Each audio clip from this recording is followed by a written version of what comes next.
अस्सलामुअलैकुम first year commerce student, आप लोगों के लिए इकनॉमिक्स का आज लेक्चर है। सर खुर्रम काशान मौजूद हैं और सर खुर्रम काशान जो है आज आपको कॉस्ट एंड रेवेन्यू एनालिसिस के बारे में बताएंगे। तो सबसे पहले हम बात करते हैं कॉस्ट की कि टोटल कॉस्ट क्या होती है। नॉर्मली कॉस्ट की अगर हम बात करें तो कॉस्ट जो है वो एक ओनर कभी प्रोड्यूसर जब प्रोडक्ट बनाता है तो उसके ऊपर जितना भी अखराजात एक्सपेंडिचर वो बेयर करता है वो सब कॉस्ट का हिस्सा होती है। तो सबसे पहले हम बात करते हैं टोटल कॉस्ट क्या होती है। Total cost is the amount spend on producing a given amount of good. The total cost can be calculated by the formula. अब देखें आपके सामने मेंशन किया हुआ है कि टोटल कॉस्ट एक वो अमाउंट होता है जो प्रोडक्शन के ऊपर स्पेंड किया जाता है किसी प्रोडक्ट को बनाने के लिए, और सारी प्रोडक्ट्स जब बन जाती हैं ये सारी टोटल कॉस्ट का हिस्सा हो जाती हैं। तो टोटल कॉस्ट में उसके दो पार्ट होते हैं, एक टोटल फिक्स कॉस्ट और एक टोटल वेरिएबल कॉस्ट। बात करते हैं हम यहाँ पे कि टोटल फिक्स कॉस्ट क्या होती है।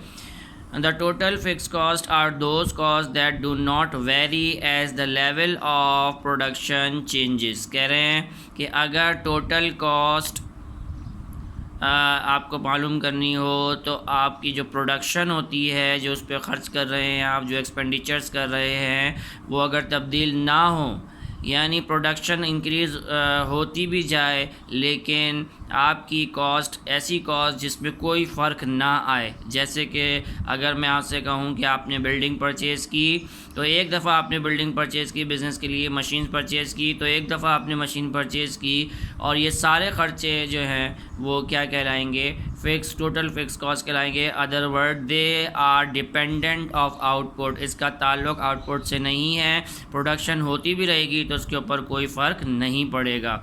दे are the same if the firm produce 1 good और 1000 गुड्स।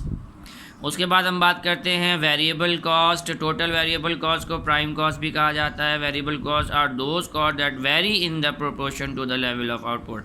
यानी कहने का मतलब ये है कि जैसे जैसे प्रोडक्शन बढ़ेगी तो लेवल ऑफ आउटपुट जैसे जैसे बढ़ता जाएगा तो वेरिएबल कॉस्ट भी बढ़ती जाएगी, क्योंकि वेरिएबल कॉस्ट प्रोडक्ट के ऊपर जो कॉस्ट आती है वो कहलाती है, यानी कि कटिंग का ख़र्चा या फिर कलरिंग का ख़र्चा या रॉ मटेरियल का ख़र्चा या लेबर का ख़र्चा, ये सारा ख़र्चा जो है वो टोटल वेरिएबल कॉस्ट कहलाता है। जब टोटल वेरिएबल कॉस्ट और टोटल फिक्स कॉस्ट जमा हो जाते हैं तो इन दोनों का मजमूआ टोटल कॉस्ट कहलाता है। इसके लिए मैं आपको यहाँ पे डिस्क्राइब कर दूँ। फॉर इंस्टेंट दे में इंक्रीज़ ऐसा कांस्टेंट रेट। देखें आप देख रहे हैं कि फ़िक्स कॉस्ट अपनी जगह एक फ़िक्स लाइन से मेंशन की हुई है जिस पर FC लिखा हुआ है, स्ट्रेट लाइन है। अगर आप फोकस करें तो इस तरह की स्ट्रेट लाइन जा रही है एक्स एक्सिस और वाई एक्सिस पे। जैसे आउटपुट बढ़ता जा रहा है तो कॉस्ट भी जो है वो फिक्स्ड है, लेकिन वेरिएबल कॉस्ट जैसे जैसे आउटपुट बढ़ता जा रहा है वेरिएबल कॉस्ट ऊपर की तरफ जा रही है। इसका मतलब है variable cost as production increase variable cost also increase. और इसी तरह अगर हम आउटपुट की बात करें कि जैसे जैसे आउटपुट बढ़ता है तो ऑब्वियसली फ़िक्स कॉस्ट और वेरिएबल कॉस्ट का मजमूआ टोटल कॉस्ट कहलाती है, तो टोटल कॉस्ट भी क्या होगी, इंक्रीज़ होगी। तो इसका मतलब as production increase variable cost and total cost increase but fix cost will be remain same. इसके बाद हम बात करते हैं कि मार्जिनल कॉस्ट क्या होती है और एवरेज कॉस्ट क्या होती है। तो अगर आप ज़रा गौर से देखें कि मार्जिनल कॉस्ट और रेवेन्यू कॉस्ट क्या है। मार्जिनल कॉस्ट हर वो एडिशनल कॉस्ट जो हम प्रोडक्ट बनाते हैं, हर वो एडिशनल कॉस्ट जो हम प्रोडक्ट बनाते हैं उस पर ख़र्च होती है। जैसे अगर फ़र्ज़ करें आपने 5 प्रोडक्ट्स बनाई, हर एक इजाफी प्रोडक्ट पर जो इजाफी लागत ख़र्च हुई वो क्या कहलाएगी, मार्जिनल कॉस्ट। और इसी तरह एवरेज कॉस्ट। एवरेज कॉस्ट क्या है, एवरेज कॉस्ट जो मजमूई आपके पास आउटपुट है उसकी क्वांटिटी को उसके क्वांटिटी से अगर टोटल कॉस्ट को तकसीम कर लिया, यानी एक यूनिट पर आप पर कितना ख़र्च आता है तो उसे एवरेज कॉस्ट कहा जाता है। तो मार्जिनल कॉस्ट इजाफी अखराजात, जबकि एवरेज कॉस्ट एक अशिया पर जो ख़र्च आ रहा है वो, और इस तरह करके ये सारी कॉस्ट कंप्लीट होती हैं। मैं एक दफ़ा रिपीट कर दूं, टोटल कॉस्ट का मजमूआ fix cost, total fix cost या टोटल वेरिएबल कॉस्ट है। और इसके अलावा मार्जिनल कॉस्ट और एवरेज कॉस्ट भी जो है वो एक इम्पॉर्टेंट रोल प्ले करती है, जो हमें मालूम होना चाहिए। उसके बाद हम बात करते हैं रेवेन्यू की।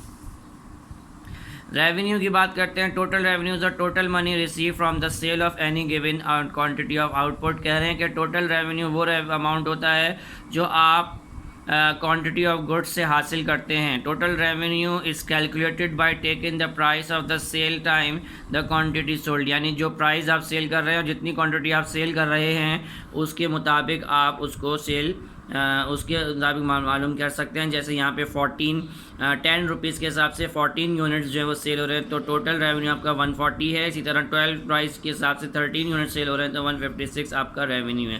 तो इसका मतलब ये हुआ कि रेवेन्यू जो है वो कॉस्ट से थोड़ी डिफरेंट होती है, जिसमें प्रॉफिट भी अगर कॉस्ट में प्रॉफिट शामिल कर लिया जाए तो वो टोटल रेवेन्यू में कंसीडर्ड होता है। इसके बाद अगर हम मज़ीद डिटेल में जाएं तो मैं आपको बताता चलूं कि टोटल रेवेन्यू और मार्जिनल रेवेन्यू का कॉन्सेप्ट भी मौजूद है। जैसे कि आपके सामने यहाँ पे मेंशन किया हुआ है, the marginal product refer to the additional output, यानी जैसे जैसे आप चीज़ें बेचते जाएंगे वैसे ही आपकी कॉस्ट क्या होती जाएगी, एडिशनल कॉस्ट ऑब्वियसली बढ़ेगी। लेकिन जो मार्जिनल कॉस्ट है वो मार्जिनल प्रोडक्ट है वो जितने यूनिट्स आप बेचेंगे उसके ऊपर जो आप मुनाफा कमा रहे हैं, जितने उसके ऊपर जो आप एडिशनल रेवेन्यू कमा रहे हैं वो सब क्या कहलाएगा, मार्जिनल प्रोडक्ट। और एवरेज प्रोडक्ट एक यूनिट को बेचने पर, फीकस यूनिट को बेचने पर या प्रोडक्ट को बेचने पर जो आप पैसा अर्न कर रहे हैं वो एवरेज प्रोडक्ट कहलाएगा। तो ये सारी कॉस्ट एंड रेवेन्यू एनालिसिस जो है वो one of the important concepts हैं जो कि आगे जाकर आपको जो है वो कॉस्ट एंड रेवेन्यू से रिलेटेड जितने भी टॉपिक हैं उसमें हेल्प करेंगे। तो मैं यहाँ पर इजाज़त चाहूँगा, मेरे लेक्चर को बहुत इम्पोर्टेंस दीजिए और आप उसको समझिए, और कोई सवाल हो तो आप कमेंट्स में दे सकते हैं। मेरे चैनल को लाइक कीजिए और सब्सक्राइब कीजिए और यकीनन व्यू भी कीजिए। जज़ाकल्लाह।